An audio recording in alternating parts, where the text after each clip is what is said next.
Vikramshila IAS coaching institute 14 बीघा ऋषिकेश। उत्तराखंड कर रहे थे हम लोग। आज उत्तराखंड शासनिक प्रशासनिक ढांचा करना है, ठीक है। तो इसमें शुरू कर रहे हैं। आपको पता ही है उत्तराखंड राज्य का गठन 9 नवंबर 2000, सभी को पता है उत्तराखंड के लोगों को कि 9 नवंबर 2000 को क्या हुआ, उत्तराखंड राज्य बना। भारतीय गणतंत्र का 27वां राज्य था ये। कौन से नंबर का राज्य था? 27वें नंबर का राज्य था। 11वां हिमालयी राज्य था। 11वें नंबर का हिमालयी राज्य था। बाद में आपको पता है कि उत्तरांचल नाम, शुरू में उत्तरांचल नाम से इसका गठन हुआ था 9 नवंबर 2000 को। बाद में इसका नाम क्या किया गया? उत्तराखंड किया गया। 1 जनवरी 2007 से इसका नाम क्या कर दिया गया? उत्तराखंड। तो क्वेश्चन पूछेगा, इस पे बड़ा विवाद भी हुआ है ना पीसीएस के पेपर में कि भाई 1 जनवरी 2007 राष्ट्रपति के हस्ताक्षर कब हुए थे। उस पर हाईकोर्ट ने भी संज्ञान लिया है ना।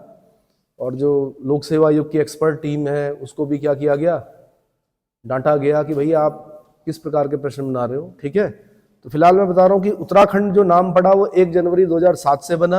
हस्ताक्षर पहले हो चुके थे राष्ट्रपति के, ठीक है। 1 जनवरी 2007 से उत्तराखंड नाम कर दिया गया इसका। क्लियर हो गया? अच्छा जी, फिर क्या हुआ कि 2001 में प्रदेश सरकार द्वारा उत्तराखंड के लिए कुछ प्रतीक चिन्हों का निर्धारण किया गया। तो जैसे राज चिन्ह है हमारा, क्या है?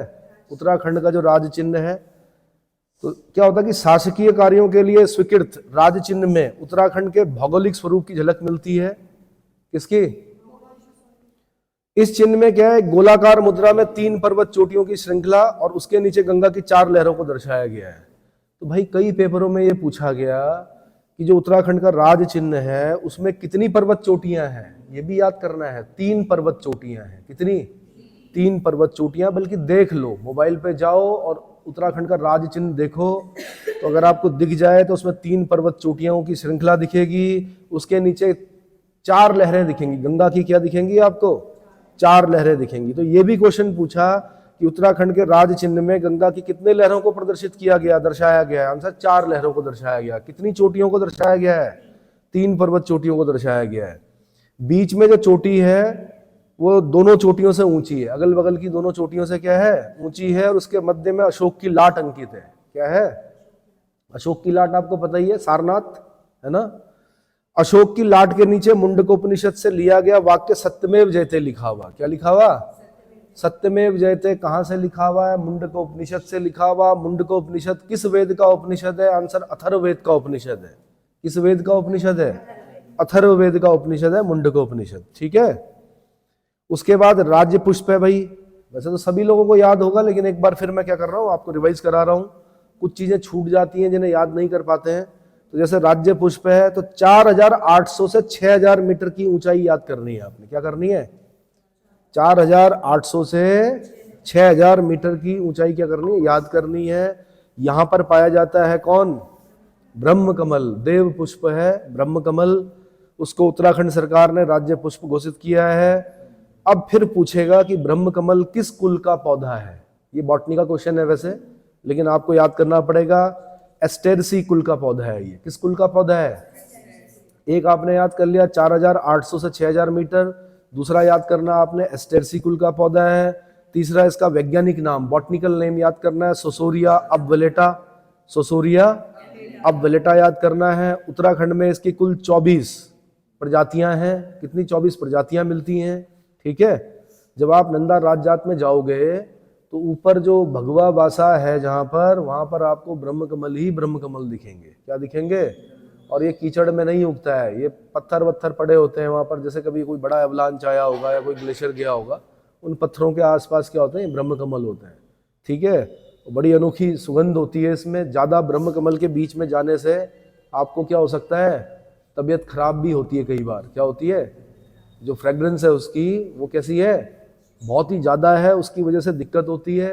और पहाड़ में जब भी कभी ऐसी तबीयत खराब होती है तो उसके बाद किसके पास जाया जाता है? बताओ। बोलते हैं कि फिर अब क्या करना है? पुजारी जी के पास जाना है। किसके पास जाना है? फिर क्या करते हैं? फ्रेग्रेंस को फ्रेग्रेंस से ही तोड़ा जाता है। तो या तो जटामासी सुंघाई जाती है, जटामासी जलाते हैं वो सुंघाते हैं। या फिर अब आधुनिक काल में जो अगरबत्तियां होती हैं वो सुंघाकर, जिस फ्रेग्रेंस की वजह से आपका क्या हुआ? पॉज हो गया ब्रेन, उसको फिर दोबारा अगरबत्तियों से और कुछ दैवीय जो क्या होते हैं उनके मंत्र वगैरह होते हैं उससे सही करते हैं, है ना। तो होता है ऐसा प्रॉब्लम होता है ब्रह्म कमल के बीच में जाके, और इनको ऐसे नहीं तोड़ते गए और तोड़ दिए सीधे, ठीक है। बिल्कुल शुद्ध होके स्नान करने के बाद इनको क्या किया जाता है, माना मंदिर के लिए आप चढ़ा रहे हैं तो इसको क्या करते हैं, ऐसे नहीं कि गए और ब्रश किया नहीं और पहुंच गए ब्रह्म कमल तोड़ने। देव पुष्प हैं, सम्मान के साथ क्या किया जाता है इनको, ठीक है। एक बार क्वेश्चन आया कि ब्रह्म कमल से अभिषेक होता है भगवान शंकर का, किसका होता है, रुद्रनाथ में। कहाँ पर, रुद्रनाथ में जो अभिषेक होता है वो किससे होता है, ब्रह्म कमल से होता है। और जब ब्रह्म कमल नहीं होते हैं तो मैंने एक वीडियो बना रखा कि किस चीज से होता है, तो उसको देखें, शॉर्ट बना रखा है पूरा रुद्रनाथ का, ठीक है। तो ठीक है भाई, ये एस्टेरसी कुल का पौधा है, वैज्ञानिक नाम सोसोरिया अबवेलेटा है। इसकी कुल प्रजातियां कितनी है, 24 प्रजातियां हैं, ठीक है। कितनी प्रजातियां हैं, पूरे विश्व में इसकी 210 प्रजातियां पाई जाती हैं। कितनी पाई जाती हैं, 210 प्रजातियां पाई जाती है। 210 याद रखना है, लेकिन उत्तराखंड में 24 पाई जाती हैं। 24 क्वेश्चन बना हुआ है।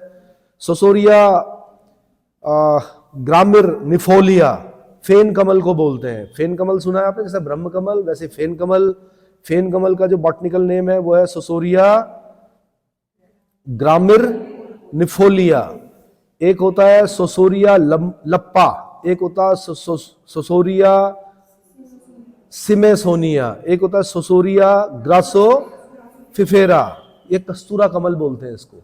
कस्तूरा कमल का बॉटनिकल नेम क्या है, सोसोरिया ग्रासो फिफेरा, ठीक है। उत्तराखंड में पाई जाने वाली इसकी अन्य प्रमुख प्रजाति हैं। तो ब्रह्म कमल, फेन कमल, कस्तूरा कमल, ये सब इसके पुष्प क्या होते हैं, बैंगनी रंग के होते हैं। किस रंग के होते हैं, बैंगनी रंग के होते हैं। इतना समझ में आ गया।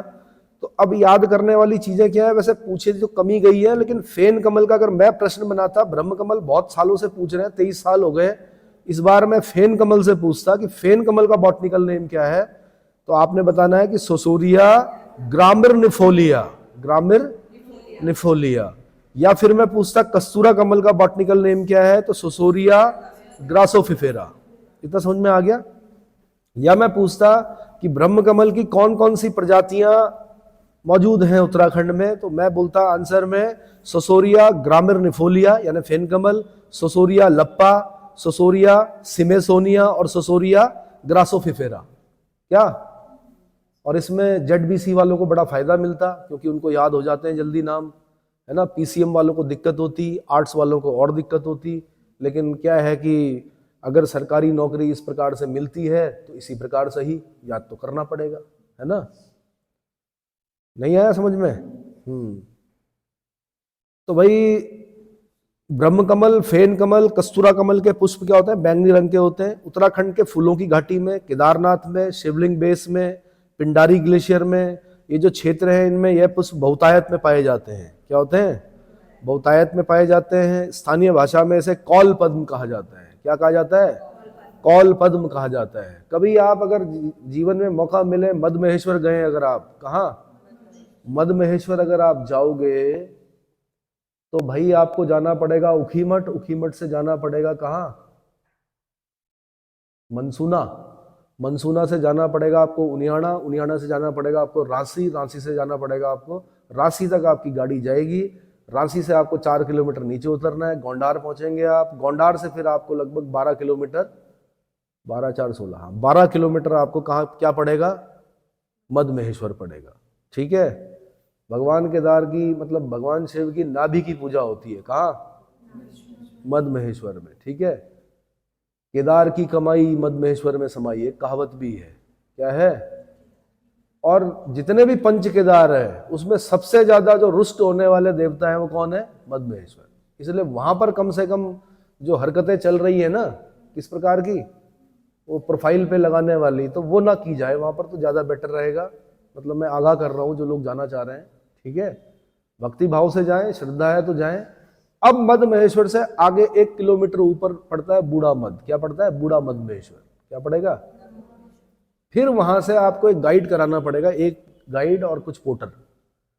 तब वहां से एक जगह पड़ती है पांडव का सेरा। क्या पड़ती है, दम हो तभी जाना। दम मतलब अगर आपका फिजिकल सही है, अगर आप फिजिकल सही नहीं है तब मत जाना भाई। अगर आप फिजिकल फिट हो, आपको सांस लेने में प्रॉब्लम नहीं होती है, स्टेमिना सही है, तब जाना। उसके बाद पांडव का सेहरा एक जगह पड़ती है। बताया जाता है कि धरती के सबसे सुंदरतम स्थानों में है। कौन सी जगह है? पांडव का सेहरा है, बिल्कुल फ्लैट जगह है। वहाँ पर क्या बताया जाता है? बताया क्या जाता है, वहाँ पर क्या होता है कि अपने आप अनाज उगता है, मतलब खेती है वहाँ पर, ठीक है। अपने आप क्या होता है, ये सब जो आपका धान वान जो भी चीज़ें हैं ये अपने आप उगता है, अपने आप क्या होता है, उसके बीज झड़ते हैं, फिर अपने आप वहाँ पे वो खेती अपने आप होती रहती है। इतना समझ में आया? रास्ते में आपको एक बहुत पुराना जहाज भी मिलेगा गिरा हुआ, कभी किसी जमाने में वहाँ पर एक जहाज गिरा था, ठीक है, तो उसके आपको अवशेष भी दिखेंगे वहाँ पर। क्या दिखेंगे? तो पांडव के सेहरा जब आप जाएंगे तो वहाँ पर आपको ब्रह्म कमल ही ब्रह्म कमल दिखेंगे। और आपको कौन से महीने में जाना है मैं बता रहा हूँ, जुलाई से सितंबर। कब? जुलाई से सितंबर का समय होता है वहाँ जाने का, सितंबर खासकर। समझ में आ गया? ठीक है भाई। तो स्थानीय भाषा में क्या कहते हैं इसको? कौल पद्म कहते हैं। क्या कहते हैं? और आपको सब कुछ ले जाना पड़ेगा वहाँ पर। मदमेश्वर तक सारी सुविधाएं हैं, खाना पीना सब मिल जाएगा, रहना मिल जाएगा, सब मिलेगा, रजाई गद्दे बिस्तर। लेकिन उससे आगे अगर आप जाएंगे, पांडव का सेहरा जाएंगे, तो आपको टेंट, स्लीपिंग बैग, पोटर, साथ में स्थानीय जो लोग हैं उनको, आपको स्थानीय जो लोग हैं उनको गाइड बनाकर ले जाना पड़ेगा। खच्चर भी अगर ले जा, खच्चर भी नहीं जाते मेरे ख्याल से, ठीक है। तो इस प्रकार से है भाई। और वहाँ दाल चावल नहीं ले जाया जाता है। ऐसे नहीं कि आप क्या कर रहे हो, वहाँ ज़्यादा ज़्यादा खा पाओगे, खिचड़ी खा पाओगे, क्योंकि जैसे जैसे हाइट बढ़ती है खाना नहीं खाया जाता है। अन्य चीज़ें जो होती हैं, ड्राई फ्रूट्स वगैरह, ये सब चीज़ें, सूप वगैरह ले जाया जाता है, चॉकलेट्स वगैरह, गुड़, है ना। ठीक है भाई। तो कौल पद्म कहा जाता है स्थानीय भाषा में। तो समझ में आ गया। इस पुष्प का उल्लेख वेदों में मिलता है। कहाँ मिलता है? वेदों में भी मिलता है। वेद शब्द, विद शब्द से बना है वेद, और वेद मतलब होता है जानना, विद मतलब होता है जानना, क्या।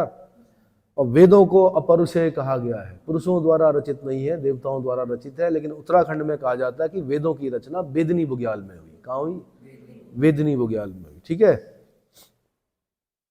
तो वेदनी बुग्याल जाने का जो रास्ता है वो बता रखा है मैंने आपको। लोहाजंग, लोहाजंग से वाण, वाण तक गाड़ी जाएगी, उसके बाद पैदल जाना होता है। वाण में आपका एक क्वेश्चन बनता है, लाटू देवता का मंदिर है। किसका? नंदा देवी का भाई माना जाता है। किसको? लाटू देवता को। क्वेश्चन बना था कहीं अभी पेपर में कि लाटू देवता का मंदिर कहाँ है, आंसर वाण में है, ठीक है। चलो जी। अच्छा जी, महाभारत के वन पर्व में, महाभारत में भी कई पर्व हैं, उसके वन पर्व में इसे सौगंधिक पुष्प कहा गया है। क्या कहा गया है भाई? तो जब वेद व्यास लिख रहे हैं सौगंधिक पुष्प, इसका मतलब सुगंध होगी। तो जल्दी से ऐसा मत कर देना कि पहले तोड़ा आपने और सीधे नाक पे लगा दिया, दिक्कत हो सकती है। क्या हो सकती है? दिक्कत हो सकती है। तो महाभारत में वन पर्व में इसे सौगंधिक पुष्प कहा गया है। महाभारत में मेरे ख्याल से 18 पर्व है। उसके भीष्म पर्व में श्रीमद् भगवत गीता मिलती है। क्या मिलती है? क्वेश्चन बना एक बार, श्रीमद् भगवत गीता किस पर्व में है महाभारत के? आंसर भीष्म पर्व में है। महाभारत की रचना किसने की? महर्षि वेद व्यास ने की, ठीक है। सौगंधिक पुष्प कहा गया है। पौराणिक मान्यता के अनुसार इस पुष्प को केदारनाथ स्थित भगवान शिव को अर्पित करने के बाद विशेष प्रसाद के रूप में बांटा जाता है।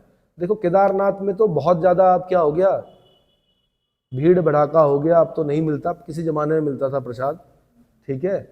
पर वहां पर भी भगवान शिव का जो श्रृंगार किया जाता है वो किससे किया जाता है? ब्रह्म कमल से किया जाता है, लेकिन सिर्फ सितंबर तक। सितंबर के बाद दूसरा फूल होता है, उससे किया जाता है। इतना समझ में आया? ब्रह्म कमल के पौधे की ऊंचाई 70 से 80 सेंटीमीटर होती है। कितनी? फिर आपने बोलना कितनी सेंटीमीटर होती है? आंसर 70 से 80 सेंटीमीटर होती है।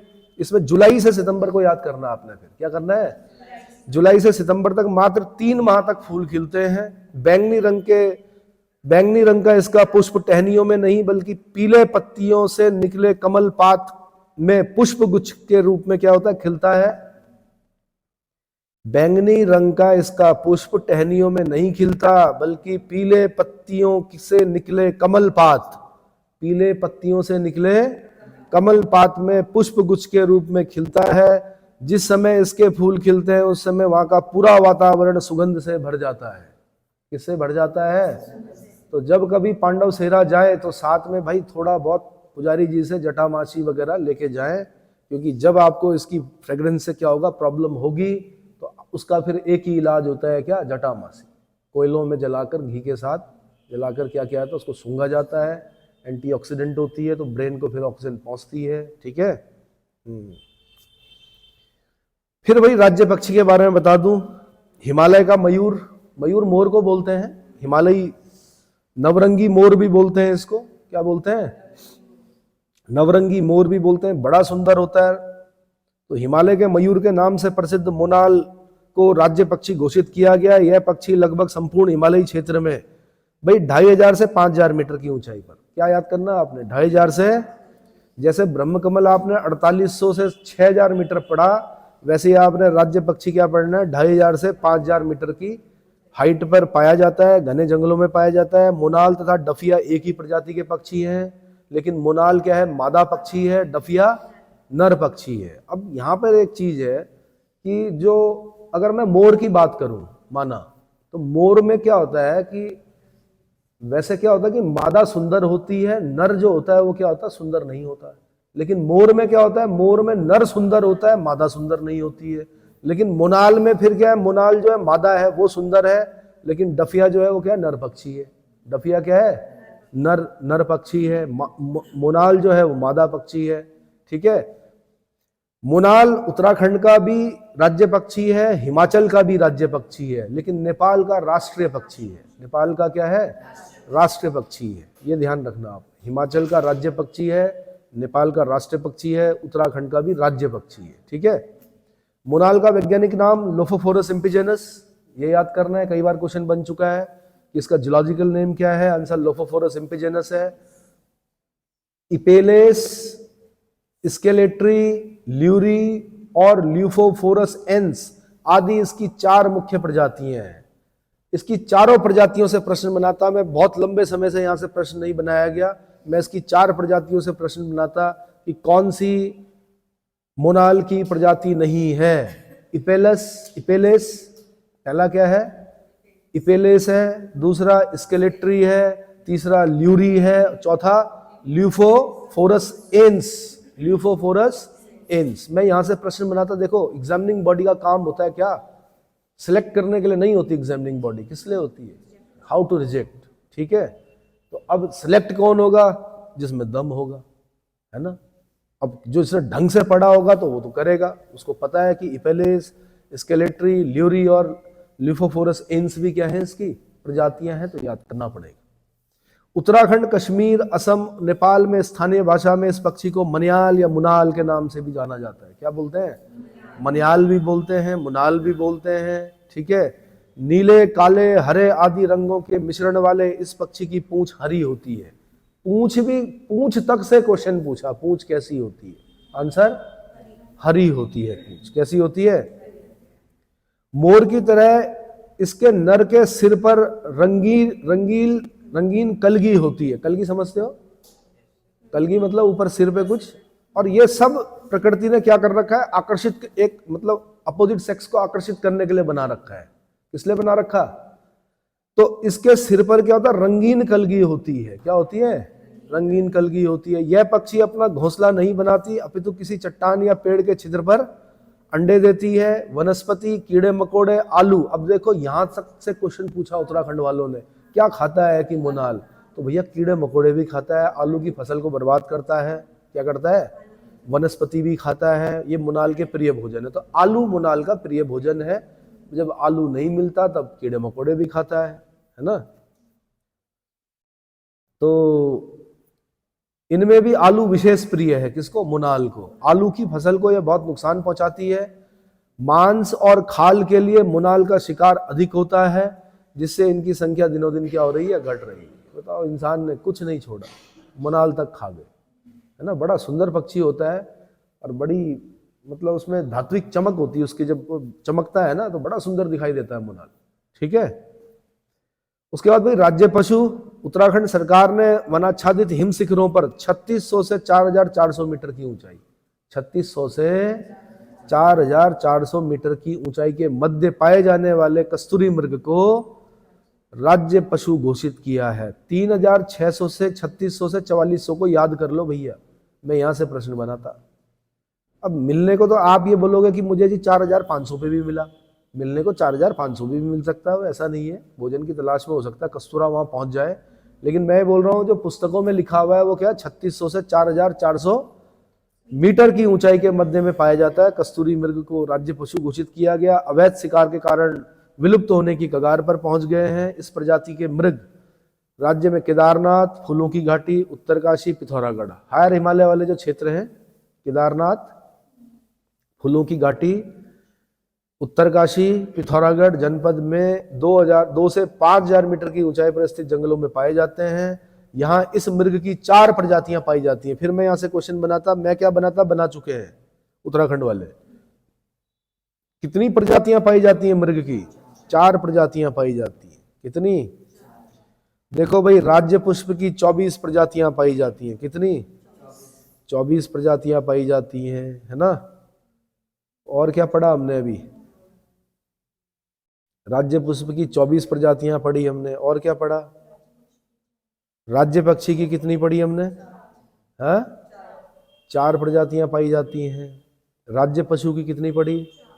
4 प्रजातियां पाई जाती हैं। 4 4 4, है ना।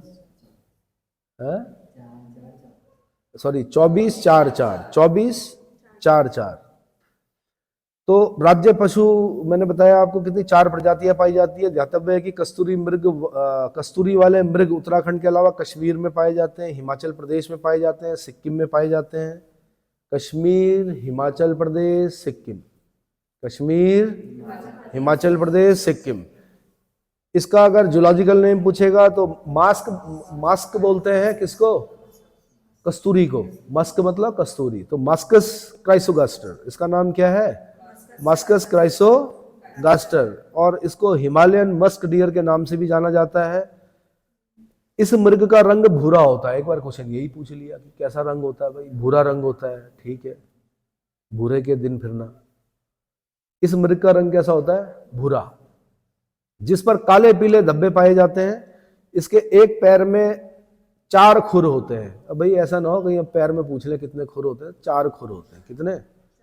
नर मृग की पूंछ छोटी और बाल रहित होती है। इसकी ऊंचाई लगभग 20 इंच और वजन लगभग 10 से 20 किलोग्राम का होता है। इनकी घ्राण और श्रवण शक्ति बहुत तेज होती है। क्या होती है? घ्राण और श्रवण शक्ति बहुत तेज होती है। आत्मरक्षा के लिए इनमें सिंग की बजाय 2 बड़े बड़े दांत पाए जाते हैं। सिंग नहीं होते, दांत पाए जाते हैं। 2 बड़े बड़े दांत पाए जाते हैं जो बाहर की ओर निकले होते हैं। इनकी औसत आयु लगभग 20 वर्ष होती है। औसत आयु 20 वर्ष। वजन कितना? 10 से 20 किलोग्राम। यार 10 से 20 किलोग्राम के लिए मारते हो? खाया जाता है ना ये। और उसका कस्तूरा निकाला तो कुछ लोग करते हैं शिकार इसका, गलत बात। मादा मृग की गर्भ धारण अवधि 6 माह की होती है। कितनी? गर्भ धारण अवधि 6 माह की होती है। और एक बार में प्रायः एक ही मृग का जन्म होता है। क्या होता है? अब देखो ना, जो वैसी चीजें हैं जो मतलब क्या जंगली सुअर हैं, उसके तो मुझे लगता है कितने बच्चे होते होंगे एक बार में। जिसने पूरे उत्तराखंड की फसलों को बर्बाद कर दिया, उनकी जनसंख्या कमी नहीं हो रही, उनकी तो संख्या बढ़ती जा रही है। इनकी जंगली सुअरों की एक बार में मेरे ख्याल से 10-10, 12-12 बच्चे देती हैं जंगली सुअर जो होती है। और ये बेचारे क्या एक बार में एक ही बच्चा दे रहे, इसीलिए इंडेंजर्ड है। क्या है ना, 1 चाइल्ड पॉलिसी। चलो, मादा मृग की गर्भधारण क्षमता 6 माह होती है और एक बार में प्रायः एक ही मृग का जन्म होता है। इतना हो गया। कस्तूरी केवल नर मृग में पाया जाता है भाई। क्या होता है? जिसका निर्माण 1 वर्ष से अधिक आयु में मृग के जननांग के समीप स्थित ग्रंथि में श्रावित द्रव से नाभि के पास एक गांठनुमा थैली में एकत्र होने से होता है। इसकी गांठ का ऑपरेशन कर गाढ़े द्रव के रूप में कस्तूरी प्राप्त की जाती है। एक मृग से एक बार में सिर्फ 30 से 45 ग्राम कस्तूरी पाई जाती है। कितनी? सिर्फ 30 से 45 ग्राम। लेकिन क्या है कि कस्तूरी जो है ना, वो बहुत सारी औषधियों में क्या होती है? प्रयोग की जाती है। क्या की जाती है? खासकर जैसे फिट्स पड़ते हैं, जैसे मिर्गी वगैरह, उसमें इस दवा बनती है इससे। किससे? कस्तूरी से। इतना समझ में आ गया। और एक आपने सुना होगा मृग मरीचिका, सुना है? इनमें होती है मृग मरीचिका। इसे खुद सुगंध आती है, इसको ये नहीं पता होता कि मेरे से ही आ रही है वो सुगंध। किसकी? और उसकी तलाश में भटकता रहता है, भटकता रहता है, भटकता रहता है। इस चक्कर में क्या होता है? उसी को बोलते हैं इंग्लिश में मिराज। क्या बोलते हैं? मृग मरीचिका। फिजिक्स में भी हम एक शब्द पढ़ते हैं मिराज, मृग मरीचिका। क्या होता है? पानी दिखाई देता है। रेगिस्तान में आप भटक रहे हैं, दूर दिखेगा आपको पानी, फिर वहां जाएंगे आप, फिर पता चलेगा वहां पानी नहीं है, फिर और दूर दिखाई देगा पानी, है ना। और जितनी बार पानी दिखाई देगा उतना बार आपका मन करेगा ओहो मिल गया पानी। तो मरता है ऐसे ही आदमी रेगिस्तान में, पानी पानी पानी और कहीं नहीं पानी, है ना। तो मिराज बोलते हैं भाई उसे, क्या बोलते हैं? मिराज। और मिराज का कारण क्या होता है रेगिस्तानों में? टोटल इंटरनल रिफ्लेक्शन, ठीक है। और एक फाइटर भी हमारा, उसका नाम भी मिराज है। किसके नाम पर? इसी के नाम पर। किसके नाम पर? दिखाई नहीं देता, दुश्मन के क्या नहीं आता, दुश्मन को लगेगा वहां है, पता लगा वहां है ही नहीं। तो 30 से 45 ग्राम कस्तूरी प्राप्त की जाती है। इसमें 3-3 वर्ष के अंतराल पर कस्तूरी प्राप्त की जाती है। 3 साल लगते हैं कस्तूरी प्राप्त करने में। 3 साल बाद भी कितना? 30 से 45 ग्राम। ये सब सामान्य चीजें दिखती होंगी आपको, लेकिन ये बड़े, मैंने कहा, औषधीय प्रयोजनों में काम आती है। जैसे बिच्छू है, लोग तो अब क्या कर रहे हैं? पढ़ाई लिखाई नहीं कर रहे, बिच्छू पाल रहे। क्या कर रहे? और बिच्छू का जो जहर होता है, मतलब डंक मारता है ना वो, उसके जहर को भी क्या किया जाता है? कुछ लोग सांप पालते हैं, उसका एंटीवेनम बनती है, ये पता है। सांप के जहर से भी क्या बनती है? एंटीवेनम। तो कुछ लोग जो सिद्धहस्त हैं, जिन्हें अपने जीवन की परवाह नहीं है, फिर वो क्या करते हैं? कुछ लोग बिच्छू पाल रहे हैं, कुछ लोग सांप पाल रहे हैं। तो अलग अलग काम इस दुनिया में चल रहे हैं। आप लोग फिलहाल पढ़ाई करें और पेपर निकालें, चलो, है ना। पैसा कमाने के लिए पढ़ाई आवश्यक नहीं है। पैसा कमाना एक अलग चीज है। ये जो हम कर रहे हैं, ये पद प्रतिष्ठा और सम्मान के लिए कर रहे हैं। किसके लिए? पद, प्रतिष्ठा और सम्मान। और अगर कोई ये बोल रहा है कि मैं समाज सेवा के लिए जा रहा हूं, वैसे तो जाना चाहिए समाज सेवा के लिए, लेकिन उसमें से 90% लोग झूठ बोलते हैं कि मैं समाज सेवा के लिए इस प्रकार की सर्विसेज क्या कर रहा हूं, ज्वाइन कर रहा हूं। 10% लोग शायद ऐसे होते हैं। क्या होते हैं? कस्तूरी एक जटिल प्राकृतिक रसायन है भाई, जिसमें अद्वितीय सुगंध होती है। इसका उपयोग सुगंधित सामग्रियों के अलावा दमा, अस्थमा जिसको बोलते हैं, ठीक है, निमोनिया, हृदय रोग, टाइफाइड, मिर्गी, ब्रोंकाइटिस नहीं ब्रोंकायूरिस आदि रोगों की औषधियों के निर्माण में किया जाता है। दमा मतलब अस्थमा, निमोनिया आपको पता ही है ना। साल वो टाइफाइड होता है, वो अलग चीज है। निमोनिया, हृदय रोग, है ना, typhoid, Salmonella typhosa, Salmonella typhosa, typhoid. Typhoid को अन्य किस नाम से जानते हैं हम? टाइफाइड में क्या होता है? अरे भाई, ये तो आम आदमी बोलेगा कि बुखार चढ़ता है। टाइफाइड को क्या बोलेंगे आप? आंत्र ज्वर बोला जाता है। क्या बोला जाता है? आंतों को आता है बुखार, बाहर तो आता ही है, आंतों को बुखार आ जाता है। इसीलिए बोला जाता है कि भैया आप खाना नहीं है ज्यादा, क्या करना है, एप्पल खाओ बस। बल्कि वो भी डॉक्टर अगर बोले तो, है ना, किस लेवल पे है टाइफाइड, उसके हिसाब से खाना वो करवा दिया जाता है। क्योंकि आंतों को क्या आ गया? साल्मोनेला टाइफोसा की वजह से होता है टाइफाइड, ठीक है। मिर्गी हो गई, फिट्स जो पड़ते हैं, ब्रोंकायूरिस हो गया, ये रोगों की औषधियों के निर्माण में किया जाता है। कस्तूरी की मांग एवं मूल्य अधिक होने के कारण इनका अवैध शिकार अधिक होता है, जिससे इनकी संख्या और लिंग अनुपात में तेजी से गिरावट आ रही है भाई।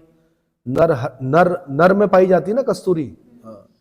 यद्यपि सरकार द्वारा इनके संवर्धन और संरक्षण के लिए 1972 से ही क्या किए जा रहे हैं, कुछ प्रयास किए जा रहे हैं, लेकिन विशेष सफलता नहीं मिल पा रही है। 1972 में जो उत्तर प्रदेश सरकार थी उस समय की, उन्होंने चमोली में केदारनाथ वन्य जीव प्रभाग के अंतर्गत 75.20 वर्ग किलोमीटर क्षेत्र में कस्तूरी मृग विहार की स्थापना की थी। कहां पर? चमोली के केदारनाथ वन्य जीव प्रभाग के अंतर्गत 75.20 वर्ग किलोमीटर क्षेत्र में कस्तूरी मृग विहार की स्थापना की थी। 1977 में मेहरुड़ी कस्तूरी मृग अनुसंधान केंद्र की स्थापना की गई थी।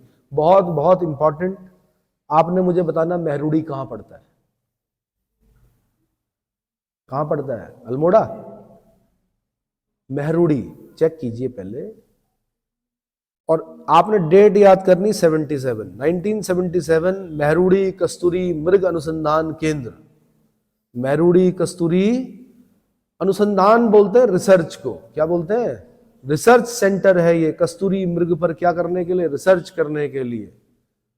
1977 में इसकी स्थापना की गई।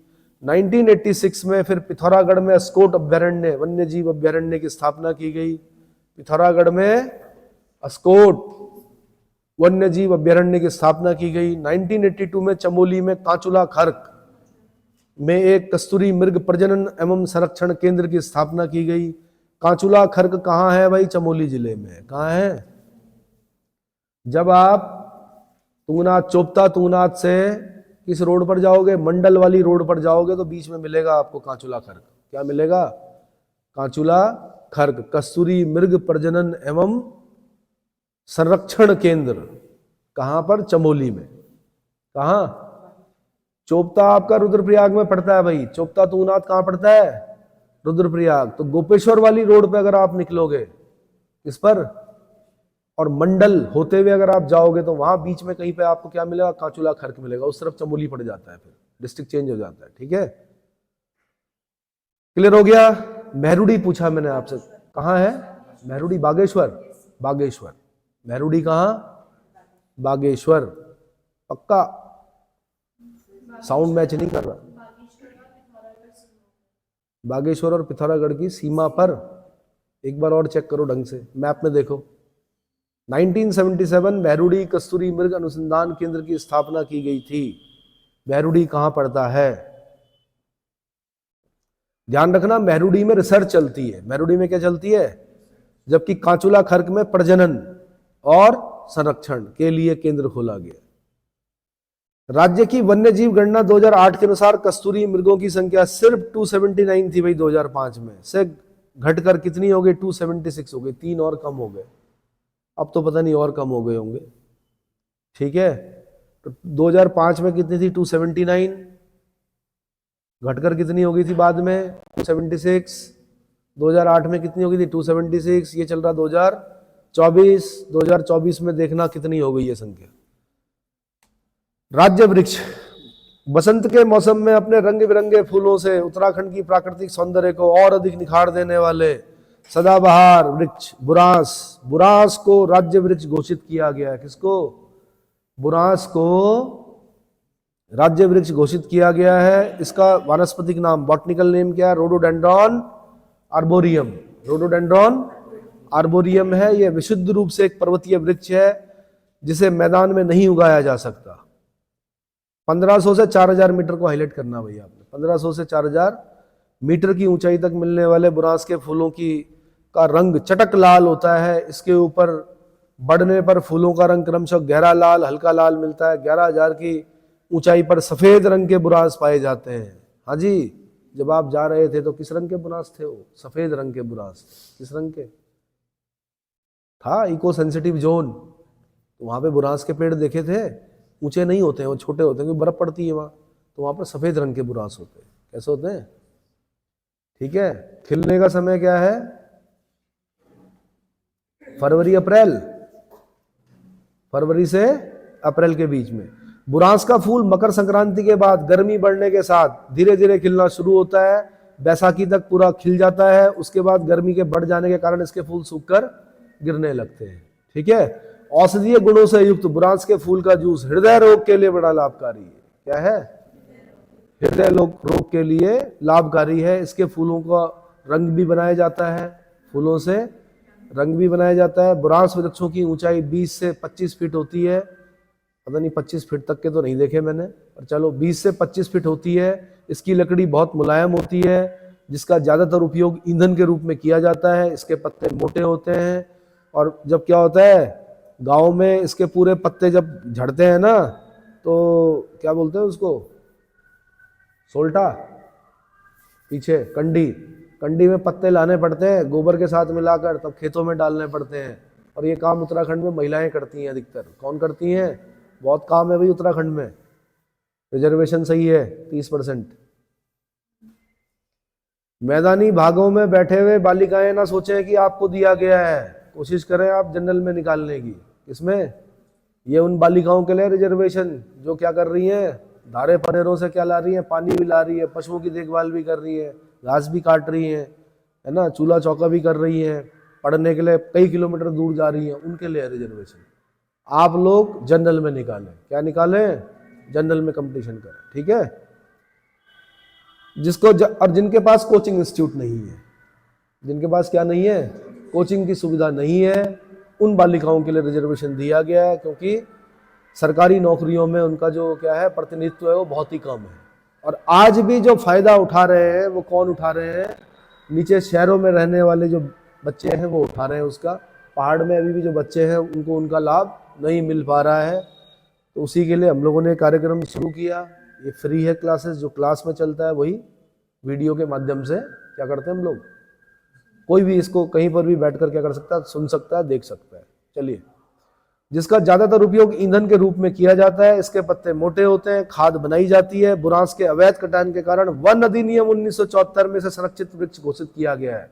मैं यहाँ से क्वेश्चन बनाता भाई, मुझे पता है सबने याद कर रखा रोडोडेंड्रोन आर्बोरियम, सबने याद कर रखा क्या हृदय रोग के लिए क्या होता है कि जूस बड़ा फायदेमंद होता है ना। सबने याद कर रखा लाल चटक लाल होता है, ऊंचाई पर सफेद रंग के बुरांस पाए जाते हैं। खिलने का समय भी याद कर रखा लोगों ने, क्या मकर संक्रांति और क्या बैसाखी तक पूरा खिल जाता है। बहुत कम बच्चों ने याद कर रखा कि इसको संरक्षण कब दिया गया, संरक्षित वृक्ष कब घोषित किया गया। आंसर, वन अधिनियम 1974 में बुरांस को संरक्षित वृक्ष घोषित किया गया है। मैं यहाँ से प्रश्न बनाता है, इसलिए मेरे बताए गए प्रश्नों को जरूर याद करें।